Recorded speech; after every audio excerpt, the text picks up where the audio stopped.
তো আজ আমি বানাবো পিৎজা এবং এটা বানাবো উইদাউট ইস্ট অ্যান্ড ওভেন। তো কিভাবে বানাবো সেটা তোমরা ভিডিওটা স্কিপ না করে পুরোটা দেখো এবং বাড়িতে অবশ্যই বানিও। আর ভিডিওটা যদি ভালো লেগে থাকে তাহলে লাইক, কমেন্ট অ্যান্ড শেয়ার করো। আর যারা আমার চ্যানেলে নতুন তারা চ্যানেলটি সাবস্ক্রাইব করে আমার পাশে থেকো। আর সাবস্ক্রাইব করার পর পাশে থাকা বেল আইকনটা প্রেস করে অল নোটিফিকেশন অন করতে ভুলো না। তবে এক্ষেত্রে আমি একটা কথা বলে রাখি যে এই পিৎজাটা বানানোর সময় আমি কিন্তু নর্মাল চিজ ব্যবহার করেছি, মজারেলা চিজ ব্যবহার করিনি। এতে টেস্টের কিছু পার্থক্য হবে না, তবে ওই যে টান টান ভাবটা সেটা থাকবে না। এছাড়াও পিৎজা সিজনিং এবং অরিগ্যানো আমার কাছে না থাকায় আমি ওগুলো ব্যবহার করিনি।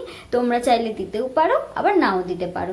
তো চলো ঝটপট করে রেসিপিটা শুরু করা যাক।